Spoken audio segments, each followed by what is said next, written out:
Hello students, कैसे हैं आप सब। आई होप आप सब अच्छे होंगे और अपनी प्रिपरेशन में लगे होंगे। आज जो हम लोग पढ़ने वाले हैं वो टॉपिक है thermal physics and heat transfer का।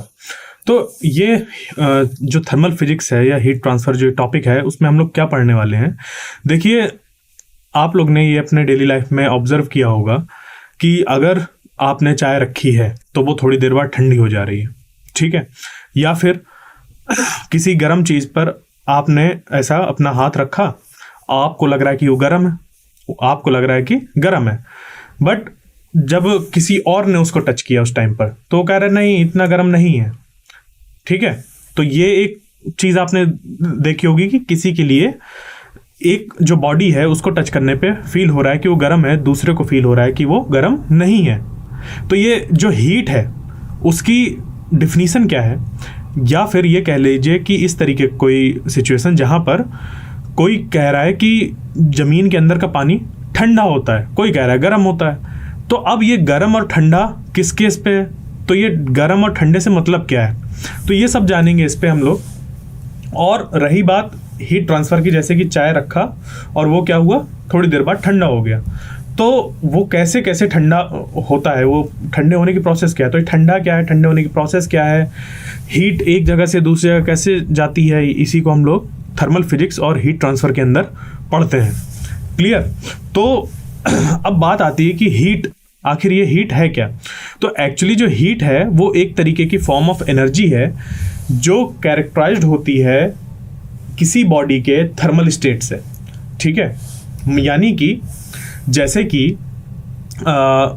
एक हम लोग कोई आयरन लें और उसको सन में रख दें, तो उसमें क्या होगा, वो हीट अप हो जाएगा। तो हम उसको कहेंगे कि वो हीट अप हुआ। वो कब हुआ, जब सन से उसके ऊपर एनर्जी फॉल हुई और उस पे जो प्रेजेंट थे मॉलिक्यूल्स, एटम्स वगैरह, वो बहुत ज़्यादा वाइब्रेट करने लगे। तो वो जो वाइब्रेशन होता है एटम्स मॉलिक्यूल्स का, उसकी वजह से जो एनर्जी होती है उसको हम लोग कहते हैं थर्मल एनर्जी या फिर हीट। क्लियर। तो ये चीज़ हमें समझ पे आ गई, ये होती है हीट। अब एक बॉडी से दूसरे बॉडी में हीट जाती कैसे है, तो एक जगह से दूसरी जगह जो हीट ट्रांसफ़र होती है वो होती है जब भी किसी दो बॉडी में टेम्परेचर का डिफरेंस होता है। क्लियर। तो जैसे कि हम लोग के पास एक कोई बॉडी है ऐसे और दूसरी बॉडी है ऐसे। अब इसमें अगर टेम्परेचर T1 है और इसका टेम्परेचर T2 है, यानी कि दोनों डिफरेंट हैं, और यहाँ पर अगर ये ऐसा हो जाए T1 ग्रेटर देन T2, तो उस केस में इस बॉडी से हीट निकलकर इस बॉडी पर जाएगी। क्लियर। और अगर यहीं पर ये हो जाता कि जो सेकेंड वाली बॉडी है उसका टेम्परेचर ज़्यादा होता और इस पे जो T1 वाली बॉडी है उसका टेम्परेचर कम होता, तो T2 वाली बॉडी से हीट निकलकर T1 पर जाती। और अगर दोनों का बराबर होता, अगर दोनों का टेम्परेचर क्या होता, बराबर होता, तो हीट कहीं से कहीं भी ट्रांसफ़र नहीं होती। उसको हम लोग कहते हैं थर्मल इक्विलिब्रियम। उस कंडीशन को क्या कहते हैं, थर्मल इक्विलिब्रियम। जब जो दो बॉडी हम लोग के पास हैं उनमें टेम्परेचर डिफरेंस ना हो तो उनको कहते हैं थर्मल इक्विलिब्रियम में। क्लियर। तो अब चलते हैं आगे, समझते हैं टेम्परेचर को, क्योंकि मैंने टेम्परेचर शब्द का इस्तेमाल किया था। तो टेम्परेचर आखिर होता क्या है। और एक बात और मैं बता दूं कि जो हम लोग का आज हम लोग चीज़ें पढ़ रहे हैं वो थोड़ा जल्दी जल्दी पढ़ रहे हैं, क्योंकि हम लोग का है ये क्रैश कोर्स, तो उसमें चीज़ें बहुत ज़्यादा मैं डिटेल में नहीं बताऊँगा, चीज़ें बताऊँगा सिर्फ मैं, ठीक है। उस पर कॉन्सेप्ट आपके क्लियर करूँगा और जल्दी से जल्दी आगे बढ़ूँगा। क्लियर। तो अब यहाँ पर जो टेम्परेचर है वो क्या है कि जैसा भी मैंने बताया कि ये एक प्रॉपर्टी होती है कुछ इस तरीके की जो डिसाइड करती है कि हीट किस बॉडी से किस बॉडी में ट्रांसफ़र होगी। क्लियर। तो वो जो प्रॉपर्टी है उसको हम लोग क्या कहते हैं, टेम्परेचर।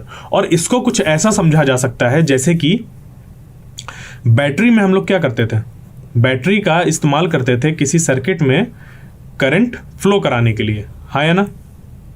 तो ये जो बैटरी है वो क्या करता था, अगर ये बल्ब लगाया तो इसके ये जो दो पॉइंट्स थे, इन दो पॉइंट के बीच में क्रिएट करता था पोटेंशियल डिफरेंस। क्या क्रिएट करता था, पोटेंशियल डिफरेंस क्रिएट करते था। तो जैसे यहाँ पर ये इस पॉइंट का पोटेंशियल होता है, इस पॉइंट का पोटेंशियल होता है, और इन दो पॉइंट में पोटेंशियल डिफरेंस होने की वजह से यहाँ पर करंट फ्लो होता है। उसी तरीके से हम लोग समझ सकते हैं कि जो टेम्परेचर है वो इक्विवेलेंट टू वोल्टेज है। जो कि रिस्पॉन्सिबल होता है हीट के फ्लो होने से। बात क्लियर? आगे बढ़ते हैं। तो टेम्परेचर जो होता है उसका एसआई यूनिट होती है केल्विन। क्लियर? और इस केल्विन को हम लोग अगर रिप्रेजेंट करें एक सिंगल लेटर से, तो उसको ऐसे कैपिटल के से रिप्रेजेंट करते हैं। तो आप लोग ने सुना होगा, good evening Rana, hello Keerthana Raju, hello, कैसे हैं आप सब? तो अब आगे जो हम लोग को चीज़ें इस पे समझनी है वो क्या है कि टेम्परेचर हमने समझ लिया और ये देख लिया कि टेम्परेचर की वजह से जो हीट होती है वो एक बॉडी से दूसरी बॉडी में ट्रांसफर होती है। तो अगर अभी टेम्परेचर की बात करी है और वहां पर एक एसआई यूनिट उसकी थी केल्विन, तो क्या कोई और भी हम लोग के पास स्केल्स होती हैं जिसपे कि हम उसको मेजर करें?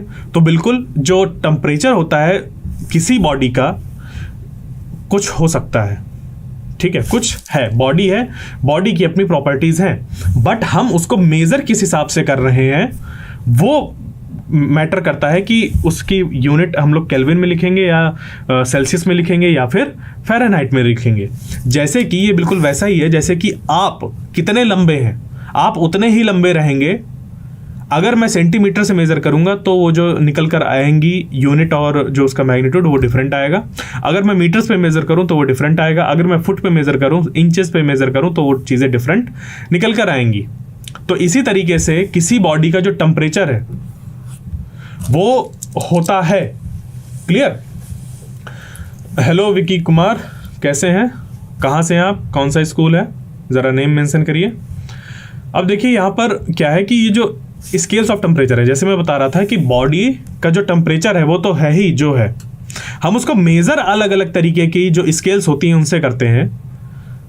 क्लियर? तो एक हम लोग की जो बहुत फेमस स्केल है वो है सेल्सियस स्केल, इसको हम लोग सेंटीग्रेड स्केल भी कहते हैं। तो जैसे कि ये सेल्सियस स्केल है तो ये होता है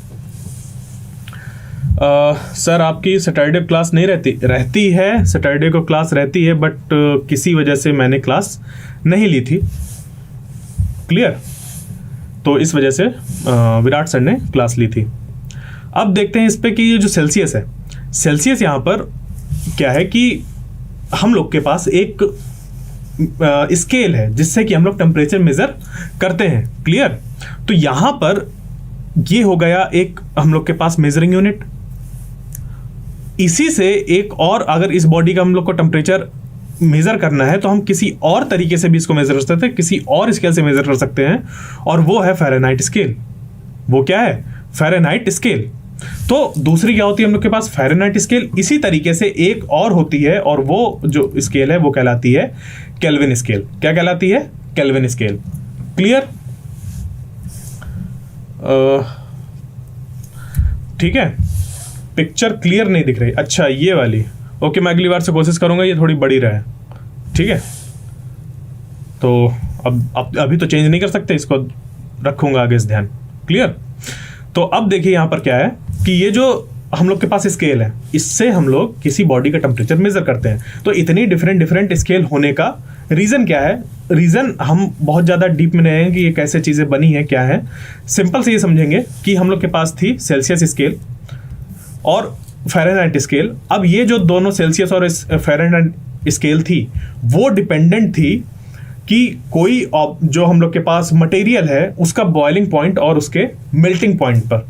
तो ये दोनों जो स्केल्स थी ये दोनों डिपेंडेंट थी। क्लियर? ये दोनों डिपेंडेंट थी मटेरियल की प्रॉपर्टीज पर। तब जाकर केल्विन जो थे उन्होंने एक स्केल बनाई और वो स्केल इंडिपेंडेंट ऑफ मटेरियल जो भी हम लोग ले रहे हैं उसके थे। ठीक है, वो किसी मटेरियल पर डिपेंडेंट नहीं थी। तो ये वाली जो स्केल होती है यही हम लोग की होती है एसआई यूनिट, जब इस पे हम लोग मेजर करते हैं। क्लियर? तो अब ये जो तीनों स्केल हैं इनमें आपस में रिलेशन क्या है वो देख लेते हैं। तो देखिए, जैसे सेल्सियस की अगर बात की जाए, देखिए ये जो इन्फॉर्मेशन अभी मैंने पिछले इमेज पे दिख रही थी वही इन्फॉर्मेशन लिखी है। तो अगर वो इमेज अभी क्लियर नहीं है तो आप इसको भी देख सकते हैं। क्लियर? तो अब देखिए क्या है यहाँ पर कि ये जो सेल्सियस स्केल है वो क्या है कि अगर उस पर 0 डिग्री सेल्सियस दिखा रहा है, जिसको कि हम लोग जानते हैं कि वो आइस का फ्रीजिंग पॉइंट होता है या वाटर का फ्रीजिंग पॉइंट होता है, उसको हम लोग आइस पॉइंट भी कहते हैं। तो सेल्सियस जब 0 डिग्री दिखा रहा होगा उसी सिचुएशन पर अगर मैं फ़ारेनहाइट स्केल से मेज़र करूं तो वो 32 डिग्री फ़ारेनहाइट दिखा रहा होगा, और अगर केल्विन स्केल में उसी चीज़ को मेज़र करेंगे, उसी पॉइंट को जहां पर जो वाटर है वो बर्फ वाली स्टेट में है, तो वो दिखाएगा कितना, 273.15 केल्विन। क्लियर। अब यहां पर जो है जैसे कि स्टीम पॉइंट सेल्सियस स्केल पे वाटर का होता है कितना, 100 डिग्री सेल्सियस, फ़ारेनहाइट स्केल में वही पॉइंट दिखाएगा 212 फ़ारेनहाइट, और केल्विन स्केल में दिखाएगा 373.15 केल्विन। तो ये था हम लोग के उनके जो स्केल्स हैं उनके बीच में कंपैरिजन। अब क्या है कि हम लोग अगर एक सेल्सियस में कोई टेम्परेचर दिया है तो क्या उसको फ़ारेनहाइट में कन्वर्ट कर सकते हैं, या फिर फ़ारेनहाइट में दिया है तो केल्विन में, या केल्विन में दिया है तो सेल्सियस में, क्या ऐसा कर सकते हैं? तो बिल्कुल कर सकते हैं। और उसके लिए हम लोग इस्तेमाल करते हैं कुछ इन रिलेशंस का, जैसे कि ये हम लोग का पहला रिलेशन है कि अगर हम लोग को टेम्परेचर जो दिया हो वो फ़ारेनहाइट स्केल का टेम्परेचर दिया हो, फ़ारेनहाइट में दिया हो, तो उस केस में हम लोग यहाँ पर लेट अस सपोज कि दे दिया कुछ ऐसा 45 डिग्री फ़ारेनहाइट, तो हम लोग क्या करेंगे, 45 डिग्री फ़ारेनहाइट को यहाँ पर पुट कर देंगे, 45 यहाँ पर वैल्यू पुट करेंगे और फिर निकाल लेंगे कि सेंटीग्रेड में क्या वैल्यू निकल कर आएगी। और अगर सेंटीग्रेड में दिया या फिर सेल्सियस में दिया हुआ है तो सी यहाँ पर पुट करेंगे और फ़ारेनहाइट यहाँ से कैलकुलेट कर लेंगे। और अगर हम लोग को सेंटीग्रेड में दिया है तो केल्विन इस तरीके से निकाला जा सकता है, यानी कि अगर 0 डिग्री सेल्सियस है यहाँ पर तो वो केल्विन 273.15 हो जाएगा, और अगर वो 100 डिग्री सेल्सियस है तो 273.15 ऐड करेंगे तो 373.15 केल्विन हो जाएगा। क्लियर। ये चीज़ें हमें ध्यान रखनी है इससे। और अगर फ़ारेनहाइट में दिया और फिर केल्विन में पूछा है तो फ़ारेनहाइट से पहले सेल्सियस में आएंगे और फिर सेल्सियस से केल्विन में। ठीक है, ऑल क्लियर। आगे बढ़ते हैं। अब देखिए कि अभी हम लोगों ने समझा हीट क्या होती है, जो हम लोग के मेजरिंग स्केल है टेम्परेचर को, या टेम्परेचर क्या होता है, उसके बाद फिर जो मेजरिंग डिवाइसेस होती हैं थर्मोमीटर, वो समझा। तो अब चलते हैं हम लोग थर्मोमेट्री पे कि ये थर्मोमेट्री आखिर होता क्या है। तो हम लोग के पास डिवाइस आ गया, स्केल आ गई टेम्परेचर को मेजर करने के लिए। तो जो थर्मोमेट्री होता है हम लोग का ब्रांच, वो होता है फिजिक्स का ऐसा ब्रांच जहां पर हम लोग मेजरमेंट ऑफ टेम्परेचर से डील करते हैं। ऑब्जेक्ट्स के टेम्परेचर मेजर करना और फिर उसकी स्टडी करना, उसको वो कहलाता है हम लोग का थर्मोमेट्री। क्लियर। तो अभी हम लोग को वो देखो थर्मोमेट्री क्या होता है, उस पर बहुत ज़्यादा आगे क्या होता है वो जानने की ज़रूरत नहीं है। अभी जो यहाँ पर हमारे काम का है वो काम का ये है कि जैसे कि अभी आपको ये दिख रहा होगा कि थर्मोमेट्रिक प्रॉपर्टीज़ में आने क्या वाला है। देखिए एक्चुअली इसमें क्या है कि जैसे कि आप लोग को दे दिया जाए कुछ ऐसा कि यहाँ कोई प्रॉपर्टी है जहाँ पर ये दिया है कि जो टेम्परेचर है वो x0 है, ठीक है, दूसरा x100 दे दिया और तीसरा x डेट दिया, ठीक है। यानी कि अगर इसको फिर से हम लोग पढ़ें तो देखिए क्या लिखा है, let the thermometric property at temperature 0 degree Celsius, 100 degree Celsius and T degree Celsius. वो कैसी हम लोग की अननोन है, कुछ क्या है यहाँ पर, कुछ ऐसा है। Clear. x0, x100 and xt। तो अगर हम लोग को xt फाइंड करना है या t फाइंड करना है तो कैसे फाइंड करेंगे? तो इसके लिए हम लोग क्या करेंगे, देखिए जैसे यहां पर दिया ना कि 0 डिग्री सेल्सियस पे तो ये प्रॉपर्टी है, 100 डिग्री सेल्सियस में ये प्रॉपर्टी है, तो यहां पर जो xt प्रॉपर्टी है वो t है, वो t कौन सी वैल्यू होगी। तो उसके लिए हम लोग क्या करेंगे, इस फॉर्मूले का यूज करेंगे जो कि है ऐसा।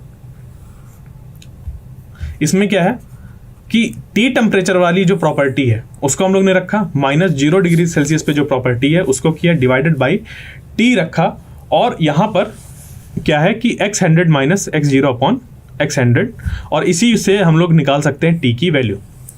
क्लियर। ये निकल कर आ गया कि T is equal to xt minus x0 divided by x100 minus x0 into 100 degree Celsius. तो इस तरीके से हम लोग के पास T निकल कर आ जाएगा कि जो xt प्रॉपर्टी है हम लोग के पास, ठीक है, वो किस टेम्परेचर पर लाई कर रही है। तो यहां से हम लोग आगे बढ़ते हैं। अब देखिए थर्मल एक्सपेंशन की बात है। तो थर्मल एक्सपेंशन पे हम लोग को क्या करना है कि जो हम लोग के पास अभी हम लोग ने देखा है कि हीट टेम्परेचर से जुड़ी हुई जो स्केल्स हैं वो, तो अब अगर हम लोग ये देखें कि कोई हम लोग के पास बॉडी है, ठीक है, अब वो बॉडी सॉलिड है, लिक्विड है या गैस है, कैसी भी है, उस बॉडी को अगर हम लोग हीट करें, क्या करें, हीट करें, तो वो क्या होगा, वो एक्सपैंड करेगा। क्या करेगा, एक्सपैंड करेगा।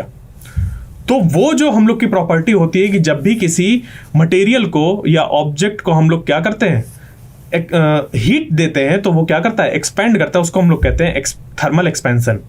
क्या हो जाता है वो, थर्मल एक्सपेंशन। तो almost all substances, solid, liquid and gas, वो एक्सपैंड होते हैं जब हम लोग क्या करते हैं, उनको हीट करते हैं, और कॉन्ट्रैक्ट होते हैं जब उनको कूल किया जाता है। क्लियर। तो देखिए, हीट और कूल का थोड़ा सा कॉन्सेप्ट समझ लीजिए। जैसे कि अगर मैं बात करूं कि एक बल्ब, एक कमरा है, ठीक है, एक क्या है, कमरा है, और उस कमरे में बल्ब लगा हुआ है। क्लियर, उस कमरे में बल्ब लगा हुआ है, तो और वो पूरा का पूरा कमरा बंद है, उस पर ना तो कहीं खिड़की है ना दरवाजे, कुछ ना कुछ कहीं से लाइट नहीं आ सकती। तो अब अगर मैं यहां पर क्या करूं, बल्ब को बंद कर दूं, यहां से बल्ब को क्या कर दूं, बंद कर दूं, हटा ही दूं बल्ब को, तो कमरे में क्या हो जाएगा, अंधेरा हो जाएगा। क्या हो जाएगा, अंधेरा। यानी कि जब लाइट नहीं थी उस कंडीशन को बोल दिया गया अंधेरा। ठीक है, लॉस ऑफ लाइट। हाँ, ये सर ये तापीय विस्तार, थर्मल एक्सपेंशन ही है। हाँ देखो, अभी क्या है कि अभी हम लोग ध्यान देंगे थोड़ा इस पे। ये जो हिंदी में लिखा हुआ है ना, इसको अभी इस पे नहीं जाते हैं। क्यों, रीज़न बिहाइंड इट कि ये जो यहाँ से कन्वर्जन हुआ है वो हुआ है गूगल ट्रांसलेट से। तो हो सकता है वो एकदम लिटरल मीनिंग दे रहा हो, इस वजह से जो टेक्निकल टर्म्स हैं वो हम लोग पूरा इंग्लिश में ही पढ़ेंगे। तो ये थर्मल एक्सपेंशन, थर्मल विस्तार है या नहीं है, ये मैं नहीं बता सकता। क्लियर, वो हिंदी में वो चीज़ है या नहीं है, वो अभी अगर मैं कुछ कह दूंगा तो गलत हो सकता है, तो गलत इंफॉर्मेशन ट्रांसमिट नहीं होनी चाहिए। तो अभी क्या करेंगे, ये वाला जो पार्ट है इसको इग्नोर करते हैं। लिखा है, लिखा रहने दो। समझ पे आ रहा है इंग्लिश वाले से, तो इंग्लिश वाला देखो। क्लियर, थोड़ा सा अभी इस पे और इम्प्रूवमेंट की ज़रूरत है, तो वो हो जाएगा। अभी हम लोग क्या करते हैं, इस पे फोकस करते हैं। तो देखिए, अब यहाँ पर क्या है कि जो थर्मल एक्सपेंशन की बात हो रही थी, उस पर फिर मैं हीट में चला गया था, लॉस ऑफ लाइट यहाँ पर जैसा था। तो अभी देखते क्या है कि जब लाइट नहीं है तो वहाँ पर क्या हो गया, डार्क हो गया। लाइट नहीं है तो वो डार्क हो गया। इसी तरीके से अगर कोई बॉडी है, उसमें से हीट क्या हो जाए, निकले, तो धीरे धीरे क्या होगा, उसकी हीट निकलती जाएगी और वो कूल होता जाएगा। वो क्या होता जाएगा, कूल होता जाएगा। तो हॉटनेस और जो कूलनेस होती है वो एक कंपैरिजन है। जैसे कि हम लोग ये कह सकते हैं कि अगर ये बॉडी यहाँ पर है और उसका टेम्परेचर T1 है, और फिर यहाँ पे दूसरी बॉडी रख दी गई और उसका टेम्परेचर है T2, और T2 का टेम्परेचर अगर ज़्यादा है T1 से, तो हम लोग कहेंगे कि ये वाली जो बॉडी है वो गर्म है और ये वाली बॉडी ठंडी है। ठीक है, ये हो गया अभी के हिसाब से कूल और ये हो गया हॉट। इसी में अगर कोई तीसरी बॉडी आ जाए जिसका टेम्परेचर अगर T0 मान लें, उसका टेम्परेचर और कम है T1 से, तो उस केस में ये वाली बॉडी है, इस बॉडी का जो टेम्परेचर है वो क्या हो जाएगा, और कम हो जाएगा। जिसकी वजह से हम लोग ये नहीं कहेंगे अब कि वो कूल ऐसा कुछ है। ठीक है, हम लोग इस पे कहेंगे कि ये जो बॉडी है इसका टेम्परेचर सबसे कम है, इसका ज़्यादा है और इसका और ज़्यादा है। यानी कि ये हॉट है, ये उससे कम हॉट है, और ये उससे और कम हॉट है। ये चीज़ हम बोलेंगे, क्योंकि कूल जैसा कोई चीज़ नहीं होती, वो कंपैरिजन होता है। तो ये वाली भी हॉट है, ये वाली भी हॉट है, बट कैसी है, ये सबसे ज़्यादा हॉट है, ये उससे कम हॉट है, ये उससे भी कम हॉट है। बात समझ पे आई? वरना फिर क्या हो जाता कि अगर ये कूल है तो फिर ये क्या है, अगर ये कूल है तो फिर ये क्या है, ये बात आ जाती। तो इस वजह से हम लोग क्या करते हैं, ये सारे रिलेटिव टर्म्स है, तो इनको बहुत ध्यान से हमें इस्तेमाल करना होता है। क्लियर? अब बढ़ते हैं आगे और चलते हैं, समझते हैं कि जो थर्मल एक्सपेंशन की बात थी, जैसे मैंने कहा कि थर्मल एक्सपेंशन हम लोग का सॉलिड, लिक्विड और गैस तीनों में होता है। तो अगर सॉलिड में पढ़ें, कि जो थर्मल एक्सपेंशन है वो किस तरीके से होता है, तो वो क्या क्या होता है। देखो, वो कुछ 3 तरीके का थर्मल एक्सपेंशन होता है। पहला होता है लीनियर एक्सपेंशन, दूसरा होता है सुपरफिशियल एक्सपेंशन और एरियल एक्सपेंशन, और तीसरा है वॉल्यूम और क्यूबिकल एक्सपेंशन। तो देखो, लीनियर एक्सपेंशन का क्या मतलब है। लीनियर एक्सपेंशन का मतलब ये है कि अगर कोई हम लोग के पास ऐसा रॉड है और उसको हीट किया जाए, उसको हीट करने की वजह से उसकी लेंथ थोड़ी सी बढ़ जाए। क्या हो जाए, लेंथ थोड़ी सी बढ़ जाए। पहले इतनी थी और अब क्या हो गई, L0 प्लस कुछ लेंथ बढ़ गया। ठीक है, तो ये क्या कहलाएगा, एक्सपेंशन। इसी तरीके से अगर कोई एक शीट ऑफ मेटल है या किसी भी तरीके का सॉलिड है, जरूरी नहीं मेटल हो, सॉलिड है किसी भी तरीके का, और फिर उसको जब हीट किया गया, उसको हीट करने के बाद ये थोड़ा सा बढ़ गया और बढ़ के कुछ इस साइज का ऐसे फॉर्म हो गया। क्लियर, बिल्कुल बिल्कुल राना, हम सिर्फ हॉटनेस के टर्म्स में ही ऑब्जेक्ट्स को देखते हैं। हम लोग कभी भी ऐसा कूल चीज नहीं देखते, कोई कूल नहीं होता कुछ, सब कंपैरिजन होता है हॉटनेस का। ये हॉटनेस एक प्रॉपर्टी, जैसे कि एक लाइट एक प्रॉपर्टी है, डार्कनेस कुछ नहीं होता। डार्कनेस क्या है, जब वहां पर कंप्लीट लॉस ऑफ लाइट हो जाता है एकदम डार्क। ठीक है, तो इसी तरीके से जो हम लोग का यहां पर हीट की बात होती है, तो ये बॉडी है, इसमें बहुत ज्यादा हीट है, इसमें और कम है, इसमें और कम है, इसमें और कम है, ये बोलते हैं हम। क्लियर, तो सारी की सारी जो होती है टर्म्स में हम लोग किसके देखते हैं, हॉटनेस के टर्म्स पे देखते हैं। ठीक है, उस पर कितनी हीट है, हीट के टर्म्स पे हर ऑब्जेक्ट को देखते हैं। क्लियर, तो अब मैं क्या बता रहा था यहाँ पे, सुपरफिशियल एक्सपेंशन। तो ये हो जाएगा क्या, सुपरफिशियल एक्सपेंशन या फिर एरियल एक्सपेंशन, जब उसका एरिया एक्सपेंशन हो, 2 डायमेंशन में एक्सपेंशन हो हीट देने की वजह से, वो कहलाता है हम लोग का thermal expansion of solid in superficial way. ठीक है, तो इसी तरीके से एक और एक्सपेंशन होता है और वो होता है वॉल्यूम एक्सपेंशन या फिर क्यूबिकल एक्सपेंशन भी कहते हैं।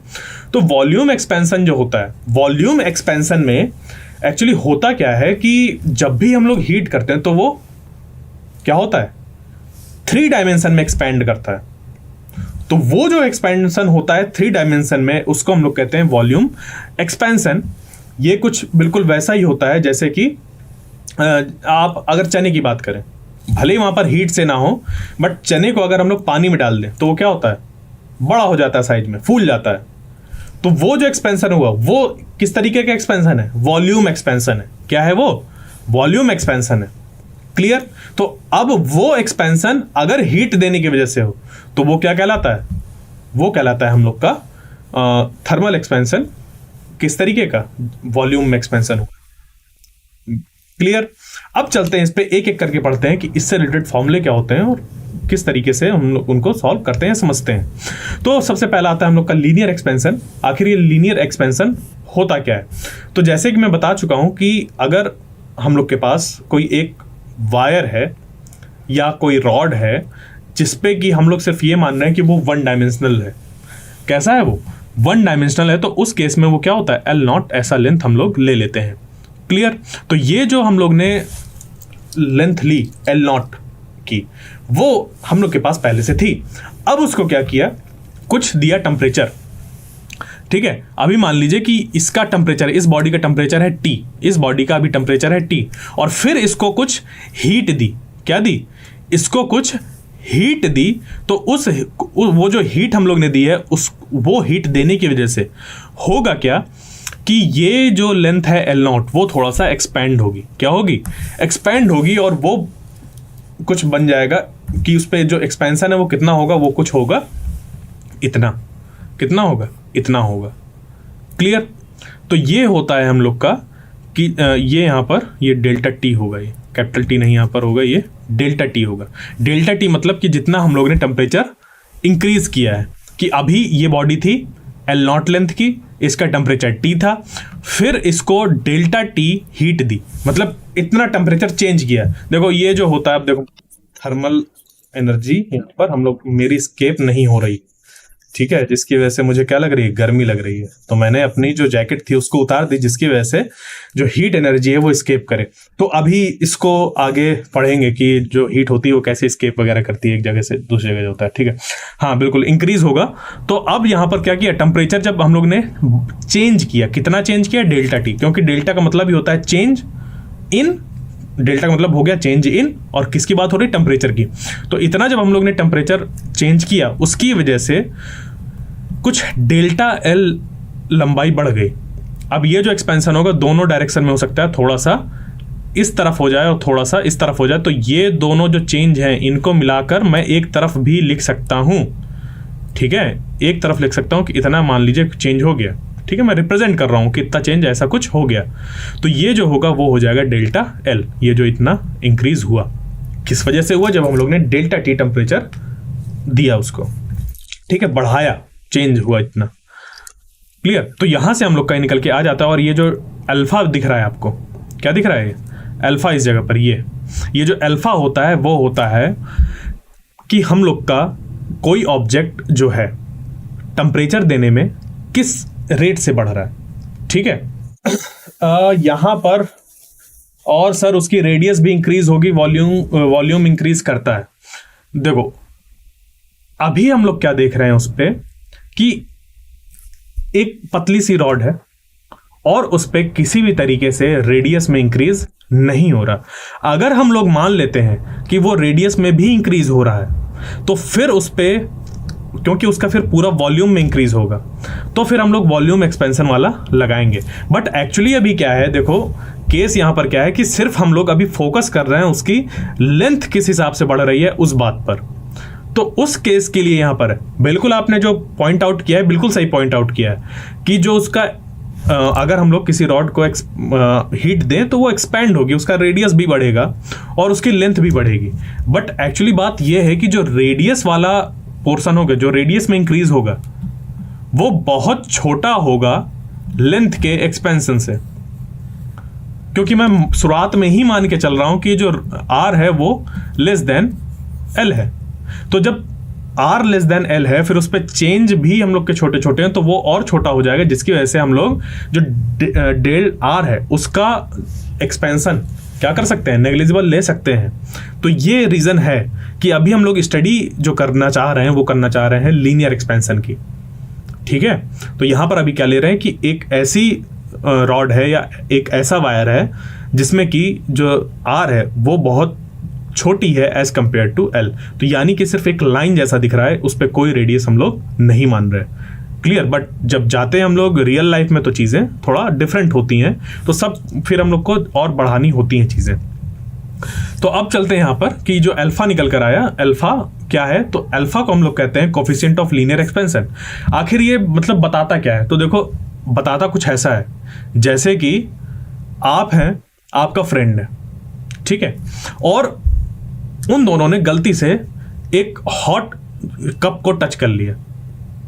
तो अब क्या होगा, आपका रिएक्शन और आपके फ्रेंड का रिएक्शन जरूरी नहीं है सेम हो। यानी कि आप हो सकता है कि अगर कप को आपने ऐसे टच किया तो आप ऐसे हाथ बहुत तेजी से अपना पीछे झटका, अपने हाथ को झटके के साथ हटा लिया।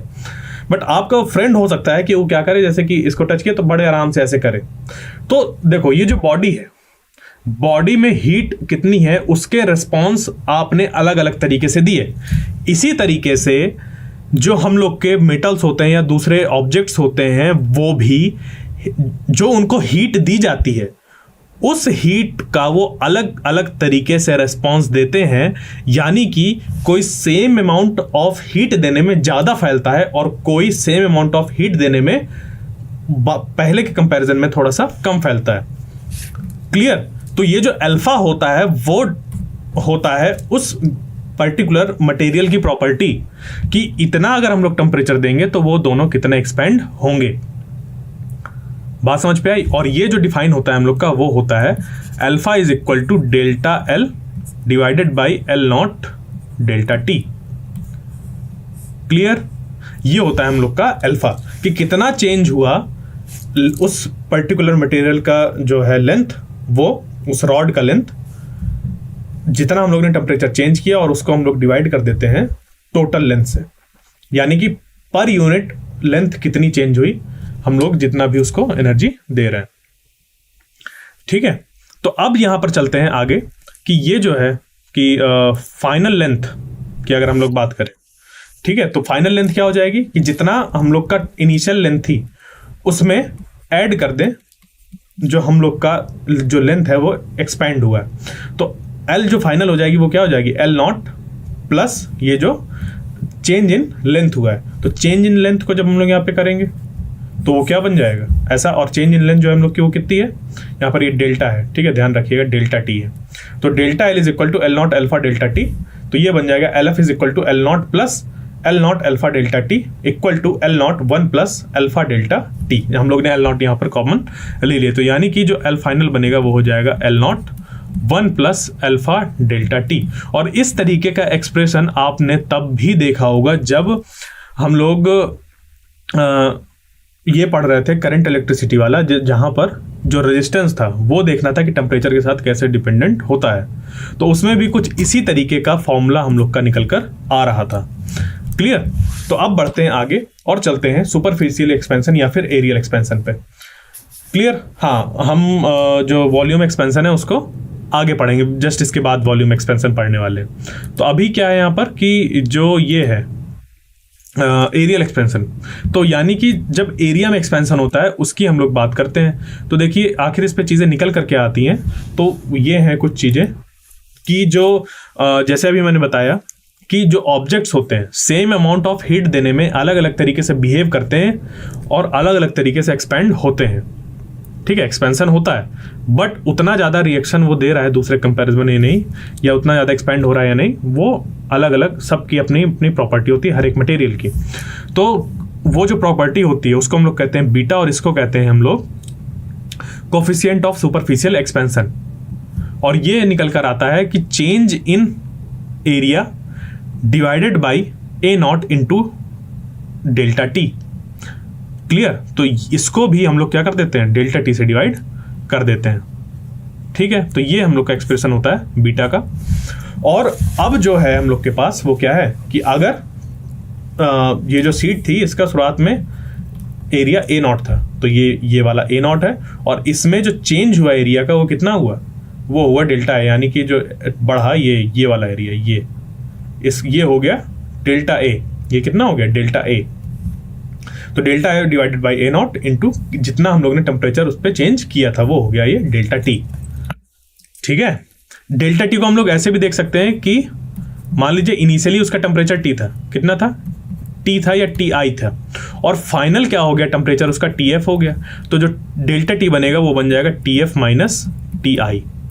ठीक है, इस तरीके से भी हम लोग यहाँ पर एक्सप्रेशन इसको लिख सकते हैं। तो ये जो हम लोग का निकल कर आएगा वो निकल कर आ जाएगा, अगर फाइनल एरिया देखना है कि कितना होगा तो वो हो जाएगा ए नॉट प्लस डेल्टा ए, और डेल्टा ए की जगह पर जब हम लोग यहाँ से पुट कर देंगे तो वो बन जाएगा कितना, a naught 1 plus beta delta T.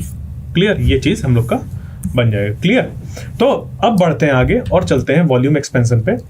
तो देखिए जैसे कि अभी हम लोग रॉड की लेंथ की या फिर कह लीजिए कि वायर की लेंथ की बात कर रहे थे, फिर कोई एक शीट थी उसके एरिया की बात कर रहे थे, तो इसी तरीके से अब बात करेंगे उसके वॉल्यूम में एक्सपेंशन की। कोई ऑब्जेक्ट है तो उसके वॉल्यूम के एक्सपेंशन की हम लोग यहां पर बात करेंगे। ठीक है, तो क्या है यहां पर, जैसे कि ये जो गामा है उसको हम लोग कहते हैं कोफिशिएंट ऑफ वॉल्यूम एक्सपेंशन। तो बिल्कुल ये वैसा ही डिफाइंड है, change in volume divided by initial volume into change in temperature, और ये चेंज इन टेम्परेचर क्या हो जाएगा हम लोग का, T final minus T initial. Clear, और अगर हम लोग को फाइनल वॉल्यूम बताना है कि कितना होगा वो हो जाएगा V F is equal to V nought plus 1 plus gamma delta T, ये हम लोग का निकल कर आ जाएगा। क्लियर, तो ये है हम लोग का वॉल्यूम एक्सपेंशन। और जो भी हम लोग अपने चारों तरफ ऑब्जेक्ट्स बनाते हैं वो इन एक्सपेंशन को ध्यान में रखकर बनाते हैं। जैसे कि आपने अगर कभी देखा हो कि जो ब्रिजेस होते हैं, ब्रिजेस में हम लोग कुछ इस तरीके के शेप को देखने को मिलता है, जो उनकी स्लैब होती हैं, जैसे कि इस तरीके का कुछ उस पर अरेंजमेंट बना होता है। तो ये जो अरेंजमेंट होता है वो इसलिए होता है, ये इस तरीके से ये रोड है, ठीक है, ये रोड है उसकी, जो भी ब्रिज है उसकी। क्लियर? इस तरीके से अगर मैं बनाना चाहूँ, इसके ऊपर यहाँ पर कार चल रही है, तो ये जो यहाँ पर हम लोग ऐसे गैप दे रहे हैं, जो भी ब्रिज है उसको पहली बात तो टुकड़ों में बनाया जाता है, दूसरा उनके बीच में थोड़ी सी स्पेस छोड़ी जाती है, और यहाँ पर एक मेटल के ऐसे टुकड़े लगे होते हैं बड़े बड़े। तो ये वाली जो स्पेस होती है बीच में, ये जो दिख रही है, तो जब गर्मी होती है दोनों तरफ ये जो पूरी की पूरी रोड होती है वो एक्सपैंड करती है। क्या करती है? एक्सपैंड करती है उस, और इधर वाला भी एक्सपैंड करता है, तो ये जो गैप होता है वहाँ पर वो गैप ऐसा फिल अप हो जाता है। और जैसे ही धीरे धीरे जो टेम्परेचर होता है मौसम का कम होता जाता है, ठंडी आती है, तो ये जो होते हैं हम लोग के मटेरियल वो कैसे होते हैं? श्रिंक करते हैं, जिसकी वजह से इनके बीच में थोड़ा सा ऐसा गैप डेवलप हो जाता है। और अगर हम लोग इस तरीके से ना बनाएं तो ब्रिजेस में पड़ जाएंगे क्रैक्स और वो टूट जाएंगे। क्लियर? तो इस वजह से हम लोग का जो ब्रिज का डिज़ाइन होता है या दूसरे किसी भी हम लोग का इंफ्रास्ट्रक्चर होता है उस पर इस चीज़ को ध्यान में रखते हैं। इसी तरीके से जो रेल्स होती हैं, ठीक है, पटरियाँ जिन्हें कहते हैं, उनमें भी दो पटरियों को जोड़ते वक्त थोड़ा सा गैप रखा जाता है। वो भी मौसम को देखते हुए कि किस मौसम में रख रहे हैं, तो वो पहले से ही कैलकुलेटेड होता है कि अगर इस मौसम में लगा रहे हैं तो इतना टेम्परेचर हम लोग को अगर इस मौसम में लगा रहे हैं तो टेम्परेचर देखते हुए हम लोग को इतना गैप रखना है, अगर ठंडियों में लगा रहे हैं तो इतना गैप रखना है, गर्मियों में लगा रहे हैं तो इतना गैप रखना है। क्योंकि उतना गैप जब हम लोग लेकर चलेंगे तो जब गर्मी, मान लीजिए ठंडी में लगा दिया, ठीक है, ठंड में इतना गैप करके लगा दिया, तो जब गर्मी आएगी तो ये थोड़ा सा इधर एक्सपेंड हो जाएगा, इधर एक्सपेंड हो जाएगा, तो हम लोग का काम बन जाएगा। वरना होगा क्या कि अगर ठंडियों के केस में दो रेल्स को ऐसे टच करते हुए ऐसे रख दिया, तो जब इसको ऐसे टच करते हुए रख देंगे तो होगा क्या, जैसे ही ये गर्मी आएंगी और ये एक्सपैंड होगा, तो एक्सपेंशन की वजह से ये इस पे फोर्स लगाएगा और ये इस पे फोर्स लगाएगा, जिसकी वजह से अब इनको, क्योंकि ये बंधी हुई होती हैं, ठीक है, यहाँ पर जो ऐसे बंधे हुए जो पड़े रहते हैं नीचे, स्लीपर जिन्हें कहते हैं, वो उनके साथ बंधे होने की वजह से ये कहीं इधर उधर नहीं जा सकती। तो होता क्या है, ये एक दूसरे को पुश करती हैं, जिसकी वजह से ये जो रेल्स होंगी वो टेढ़ी मेढ़ी हो जाएंगी, और जैसे ही टेढ़ी मेढ़ी होंगी वैसे ही एक हादसा हो सकता है। तो इन सब चीज़ों को हम लोग को बहुत ध्यान में रखते हुए अपनी जो भी मटेरियल्स होते हैं उन सबको डिज़ाइन करना होता है। क्लियर?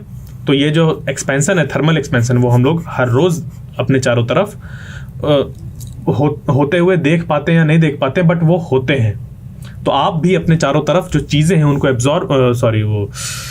ऑब्जर्व करिए, तो आप जो फिजिक्स है उसको ज़्यादा से ज़्यादा एब्जॉर्व कर पाएंगे। क्लियर? क्योंकि आप जब अपने चारों तरफ हो रही चीज़ों को देखेंगे तो आपके दिमाग में होंगे क्वेश्चंस, और जब क्वेश्चंस होंगे तो आप ढूंढेंगे उनका आंसर। क्लियर? जैसे कि आपने कभी ऑब्जर्व किया हो या ना किया हो कि अगर आपके घर में लकड़ी के दरवाजे हैं, ठीक है, तो बरसात के टाइम वो क्या होते हैं, बहुत टाइट हो जाते हैं बंद होने में। तो वो भी एक तरीके का क्या है, वॉल्यूम एक्सपेंशन है, बट वो किसकी वजह से हो रहा है? ह्यूमिडिटी की वजह से हो रहा है।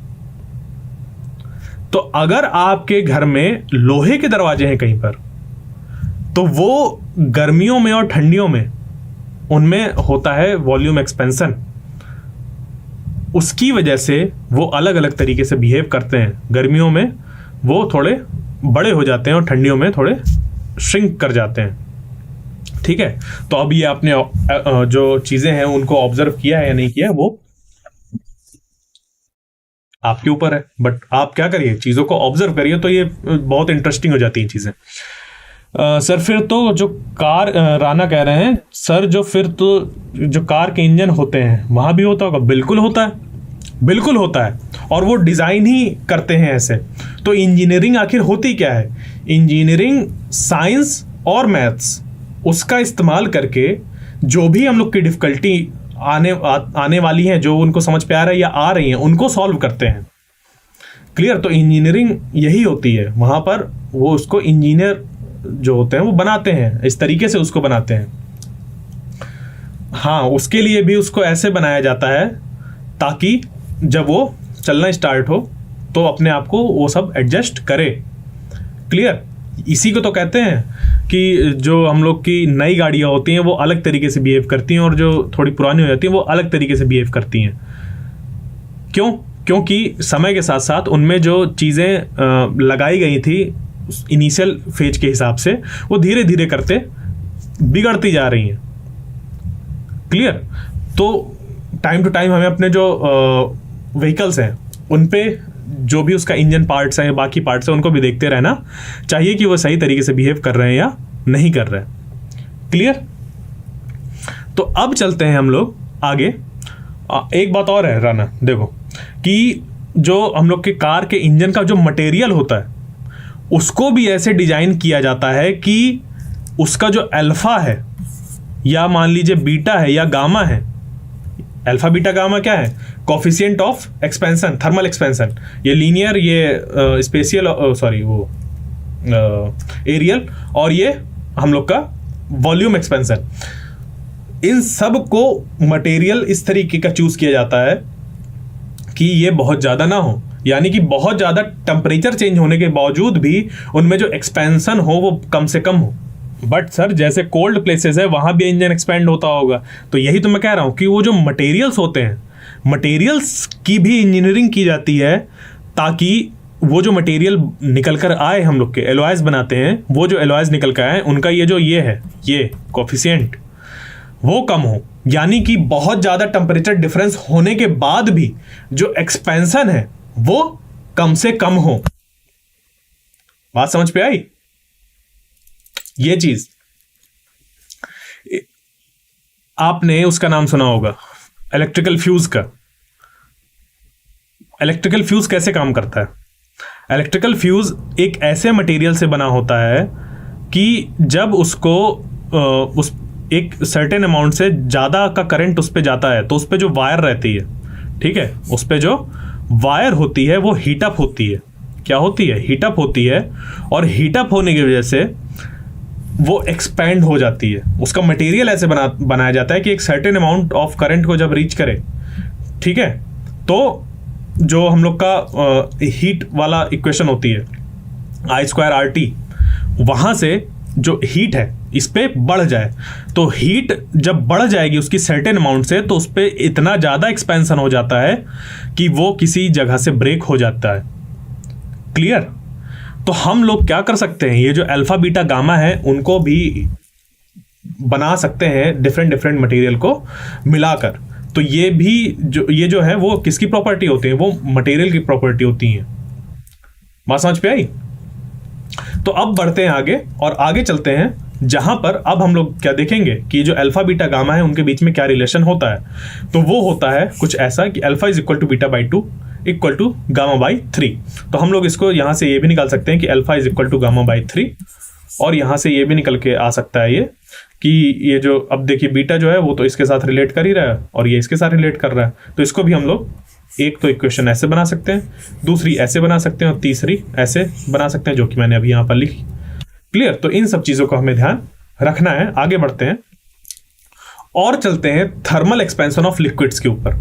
तो थर्मल एक्सपेंशन ऑफ लिक्विड्स जो होता है, अब देखो उसमें लिक्विड के साथ खेल क्या होता है कि यहाँ पर उसके सरफेस या फिर किसी लाइन पे ऐसा एक्सपेंशन नहीं हो सकता। क्यों? क्योंकि लिक्विड का कोई अपना शेप नहीं होता, ठीक है, वो उसी शेप के हो जाते हैं जिस कंटेनर में रखा जाता है, उसी कंटेनर के शेप के वो जो लिक्विड्स होते हैं बन जाते हैं।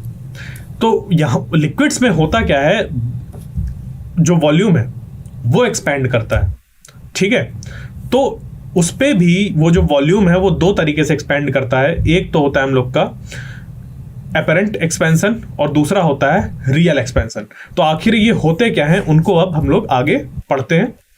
तो जो एपरेंट एक्सपेंशन होता है उसका अगर हम लोग को कोएफिशिएंट निकालना है तो वो कुछ निकल कर आएगा ऐसा कि गामा ए, क्योंकि वॉल्यूम एक्सपेंशन होता है तो हो गया गामा, और एपरेंट एक्सपेंशन की बात है तो वो क्या हो गया कि gamma is equal to apparent expansion in volume divided by initial volume into delta T. तो ये यहाँ पर बन गया क्या, delta V into delta T. Clear? ये होता है हम लोग का कोएफिशिएंट ऑफ एपरेंट एक्सपेंशन। तो यहाँ पर डेल्टा वी क्या हो गया, वही अपरेंट चेंज इन वॉल्यूम, जितना हम लोग को समझ पे आ रहा है कि उतना चेंज हो रहा है। और दूसरा होता है वी, जो वी दिया हुआ है, वी हो गया हम लोग का कि इनिशियली कितना वॉल्यूम था। क्लियर। तो अभी क्या है, इन फॉर्मूले को याद रखिए, आगे जो हम लोग क्वेश्चन लगाएंगे ना वहाँ पे समझेंगे कि इनको कैसे हमें यूज़ करना है। तो और फिर होता है हम लोग का क्या, दूसरा कोफिशिएंट ऑफ रियल एक्सपेंशन। तो उसमें कुछ हम लोग का ये होता है कि डेल्टा वी आर और वी डेल्टा टी। तो ये हम लोग को चीज़ें दी रहती है, हम लोग को डायरेक्ट पुट करना होता है। तो इसमें ज़्यादा समझने वाली अभी कोई चीज़ नहीं, बस इतना है कि वो जो लिक्विड है वो एक्सपेंड कर रहा है, वॉल्यूम एक्सपेंड कर रहा है, बिल्कुल वैसा ही जैसे कि हम लोग के पास वाटर हो, वाटर को हम लोग जब हीट करेंगे तो उसका वॉल्यूम इंक्रीज होगा, और जब वो ठंडा होगा तो वो डिक्रीज होगा। क्लियर। अब देखिए, वाटर के साथ एक और प्रॉपर्टी होती है जिसको हम लोग कहते हैं एनोमलस बिहेवियर ऑफ वाटर, या फिर पानी का असमान व्यवहार। और वो कैसा होता है कि बाकी जो मटेरियल्स होते हैं, बाकी मटेरियल्स का अगर हम लोग टेम्परेचर डिक्रीज करते जाएं तो जो डेंसिटी होती है वो बढ़ती जाती है, मतलब कि बहुत पास पास मॉलिक्यूल्स आते हैं और वॉल्यूम कम होता जाता है। मैं रिपीट कर दूं इसी बात को दोबारा, तो मैं ये कह रहा था कि अगर हम लोग वाटर लें, ठीक है, वाटर लें, तो उसमें क्या हम लोग देखेंगे कुछ अलग तरीके का बिहेवियर, किसके कंपैरिजन में, किसी दूसरे मटेरियल के कंपैरिजन में। जैसे कोई दूसरा लिक्विड है, कैसे, जो बाकी लिक्विड होते हैं उनमें क्या होता है कि जैसे जैसे जो टेम्परेचर होता है उसको डिक्रीज करते जाते हैं तो जो पार्टिकल्स होते हैं वो पास पास आते जाते हैं, यानी कि कम वॉल्यूम में ज़्यादा से ज़्यादा जो पार्टिकल्स होते हैं वो इकट्ठे हो जाते हैं। तो कम वॉल्यूम में ज़्यादा से ज़्यादा पार्टिकल का मतलब कि उसकी जो डेंसिटी है वो बढ़ गई, डेंसिटी बढ़ गई। और जैसे जैसे टेम्परेचर डिक्रीज होता जाता है वैसे वैसे डेंसिटी बढ़ती जाती है, यानी कि टेम्परेचर और डिक्रीज होगा तो उतने ही मॉलिक्यूल्स और कम वॉल्यूम पे आकर इकट्ठा हो जाएंगे, यानी कि डेंसिटी और बढ़ गई। बट वाटर के साथ क्या होता है, ये वाला जो ट्रेंड है बहुत देर तक नहीं चलता। कैसे, आइए समझते हैं इस ग्राफ से। जैसे ये पॉइंट है, कुछ टेम्परेचर होगा, क्या होगा, कुछ टेम्परेचर होगा। अब इस टेम्परेचर से अगर हम लोग कम टेम्परेचर पर जाएं, उस वाटर को हम लोग कूल करें, ठीक है, उससे जो हीट है उसको निकालें, तो होगा क्या, जो पार्टिकल्स हैं वो कम वॉल्यूम पे आके आ जाएंगे। उसकी वजह से जो डेंसिटी है वाटर की वो इंक्रीज होगी। वाटर की देखो जो डेंसिटी है वो इंक्रीज ऐसे हुई, और हम लोग टेम्परेचर बढ़ाते जाएं तो डेंसिटी और बढ़ेगी, और टेम्परेचर घटाते जाएं, बढ़ाते नहीं, टेम्परेचर और घटाते जाएं तो जो डेंसिटी होगी वो और घटती जाएगी। टेम्परेचर अगर घटाएं तो डेंसिटी बढ़ती जाएगी। मैं एक बार वॉल्यूम आ जाता है दिमाग में तो उस पर गड़बड़ हो जाता है। तो देखिए यहाँ पर क्या है, अभी डेंसिटी और टेम्परेचर की बात हो रही है कि इस तरह टेम्परेचर हम लोग घटाते जाएंगे तो जो डेंसिटी है वो बढ़ती जाएगी, जो डेंसिटी है वो बढ़ती जाएगी जैसे जैसे हम लोग टेम्परेचर घटा रहे हैं। बिल्कुल ऐसा ही तो हो रहा है कि जो डेंसिटी है यहाँ पर बढ़ती जा रही है, क्योंकि कम वॉल्यूम पे वो चीज़ें आती जा रही हैं। बट एक पॉइंट आता है जिसको हम लोग कहते हैं यहाँ पर 4 डिग्री सेल्सियस वाला, जहाँ पर जो डेंसिटी होती है वाटर की वो अपनी मैक्सिमम लिमिट रीच कर जाती है। यानी कि इसके बाद जैसे ही हम लोग टेम्परेचर क्या करते हैं, डिक्रीज करते हैं, वैसे ही जो पार्टिकल्स होते हैं वो फिर दूर दूर होने लगते हैं, यानी कि उनका वॉल्यूम फिर बढ़ने लगता है। क्लियर। तो उससे क्या होता है, डेंसिटी डिक्रीज होती है, डिक्रीज होती है, डिक्रीज होती है, और फिर ऐसे डिक्रीज होने लगती है। तो देखो ये था कुछ वाटर का अजीब सा व्यवहार, ठीक है, एनोमलस बिहेवियर ऑफ वाटर, जहां पर जो टेम्परेचर है वो कैसा हो रहा है, कम हो रहा है, तो डेंसिटी बढ़ती जा रही है, और 4 डिग्री सेल्सियस पे डेंसिटी मैक्सिमम हो जाती है वाटर की। और उसके बाद जैसे जैसे फिर हम लोग और टेम्परेचर को कम करने लगते हैं तो डेंसिटी जो होती है उसकी और हमारी घटने की बजाय, मतलब डेंसिटी बढ़ने की बजाय घटने लगती है, ठीक है, डेंसिटी बढ़ने की बजाय डेंसिटी घटने लगती है, यानी कि उसका जो वॉल्यूम है वो और बढ़ने लगता है। और इस तरीके से हम लोग जानते हैं कि जो आइस होती है वो वाटर के ऊपर फ्लोट करती है, तो अगर कुछ इस तरीके का बिहेवियर होता वाटर का, तो क्योंकि जो आइस है उसका वाटर के कंपैरिजन में जो टेम्परेचर होगा वो कम होगा, उस हिसाब से जो आइस है वो ज़्यादा डेंस होनी चाहिए, उसकी डेंसिटी ज़्यादा होनी चाहिए, जिसकी वजह से उसको वाटर में डूब जाना चाहिए। जबकि ऐसा नहीं होता। क्यों नहीं होता? क्योंकि जैसे ही वाटर कूल होते होते 4 डिग्री सेल्सियस पर आता है और 4 डिग्री सेल्सियस से जैसे ही टेम्परेचर और कम होता है, डेंसिटी उसकी घटने लगती है, डेंसिटी उसकी घटने लगती है। यानी कि अगर मैं इसको बनाऊं तो वो कुछ ऐसा बनेगा कि जैसे जैसे टेम्परेचर घट रहा है वैसे वैसे अगर पहले इतने में चीज़ें फैली हुई थी तो इतना हो गया, फिर इतना हो गया, उसके बाद फिर ये ऐसे फैलने लगता है। यहाँ पर ये 4 डिग्री सेल्सियस होता है टेम्परेचर और यहाँ पर सबसे नज़दीक पार्टिकल्स होते हैं और वॉल्यूम सबसे कम होता है। यहाँ पर डेंसिटी सबसे ज़्यादा होती है और वॉल्यूम सबसे कम होता है इस केस पे, अगर एक पर्टिकुलर हम लोग कोई ले। अच्छा सर रिपीट, मैं कंफ्यूज हो रहा हूँ। ओके ठीक है, मैं रिपीट कर रहा हूँ सारी चीज़ें दोबारा। क्लियर?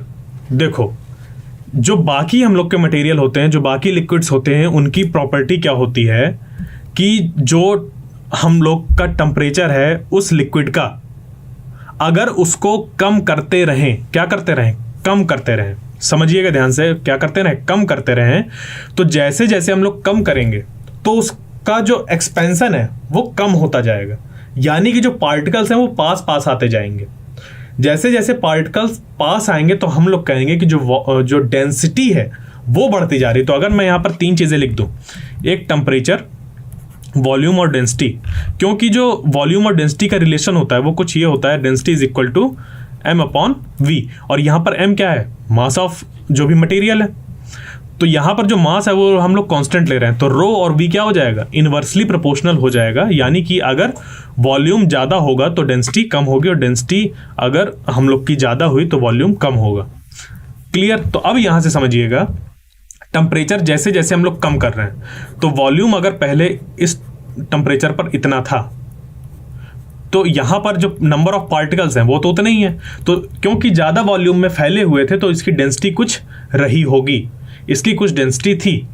ठीक है, उसके बाद जैसे जैसे टेम्परेचर हम लोग और डिक्रीज कर रहे हैं, ठीक है, टेम्परेचर और डिक्रीज किया तो उसकी वजह से जो वॉल्यूम होगा, वॉल्यूम हम लोग का और कम होगा।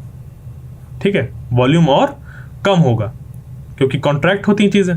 तो वॉल्यूम कम हुआ और जो पार्टिकल्स हैं वो तो उतने ही हैं, वो कम स्पेस पे आ गए, तो मतलब पास पास आ गए, तो उनकी डेंसिटी क्या हो गई? बढ़ गई। जो उनकी डेंसिटी हुई वो क्या हो गई? बढ़ गई। जो भी यहाँ पर अमाउंट ऑफ डेंसिटी था उसके कंपैरिजन में अब क्या हो गई? डेंसिटी बढ़ गई। और जैसे ही हम लोग और टेम्परेचर कम करेंगे तो वॉल्यूम और डिक्रीज होगा, और वॉल्यूम डिक्रीज होने की वजह से जो पार्टिकल्स हैं वो बिल्कुल पास पास आ जाएंगे, तो इसकी जो डेंसिटी है वो और बढ़ जाएगी। बात समझ पे आई? ये कह रहा था मैं। अब पानी के साथ क्या होता है? पानी के साथ एक चीज होती है कि वो कुछ दूर तक तो ये फॉलो करता है, बट जैसे ही वो इस एक लिमिट को रीच करता है जहां पर कि टेम्परेचर होता है 4 डिग्री सेल्सियस, कितना होता है? 4 डिग्री सेल्सियस। उसके बाद जैसे ही हम लोग टेम्परेचर कम करते हैं, जैसे ही टेम्परेचर कम करते हैं वैसे ही इसका वॉल्यूम फिर से बढ़ जाता है, इसका वॉल्यूम फिर से बढ़ जाता है। तो यानी क्या हुई? डेंसिटी डिक्रीज हो गई। फिर जैसे ही हम लोग और टेम्परेचर डिक्रीज करते हैं तो इसका वॉल्यूम और बढ़ जाता है और आइस में फिर वो पहुंच जाता है। जैसे कि मान लीजिए कि 0 डिग्री सेल्सियस पे पहुंच गए तो वो आइस वहां पर फॉर्म हो जाती है। क्लियर? यहां पर डेंसिटी उसकी और डिक्रीज हो गई। तो वही यहां पर ये बिहेवियर हमें दिख रहा है। समझ गए? बिल्कुल क्लियर हो गया? ठीक है, आगे बढ़ते हैं। तो अब बात आती है थर्मल एक्सपेंशन ऑफ गैसेस की। तो जैसे कि हम लोग के वॉल्यूम का डेफिनेट शेप और साइज नहीं होता, इसकी वजह से उसके लीनियर एक्सपेंशन या एरियल एक्सपेंशन नहीं होता, सिर्फ वॉल्यूम एक्सपेंशन होता है। उसी तरीके से जो गैसेस होती हैं वो भी क्या करती हैं? अपने में वॉल्यूम एक्सपेंशन करती हैं। क्लियर? तो देखो, गैसेस का एक पर्टिकुलर हम लोग के पास चैप्टर है, काइनेटिक थ्योरी ऑफ गैसेस। तो वहाँ पे प्रेशर वगैरह उसका चेंज होना, ये सब उस पर डिटेल में पढ़ेंगे। अभी सिर्फ हम लोग को यहाँ पर क्या देखना है? वॉल्यूम एक्सपेंशन देखना है। ठीक है, तो वो निकल कर आ जाएगा कितना हम लोग का, अगर हम लोग निकालना चाहें, बिल्कुल वही फॉर्मूला कि change in volume divided by initial volume into यहाँ पर डेल्टा टी, तो इनटू 1/Δt लिखा हुआ है, इसको हम लोग कहते हैं, सिर्फ एक ही वॉल्यूम एक्सपेंशन होता है, इसको हम लोग रो से ऐसे रिप्रेजेंट कर सकते हैं। और किसका बात हो रही है, गैसेस का, तो पीजी ऐसे रिप्रेजेंट, रोजी ऐसे रिप्रेजेंट कर सकते हैं। तो फाइनल वॉल्यूम जो बनेगा गैस का वो क्या हो जाएगा, V prime is equal to V into 1 plus alpha यहाँ पर डेल्टा टी।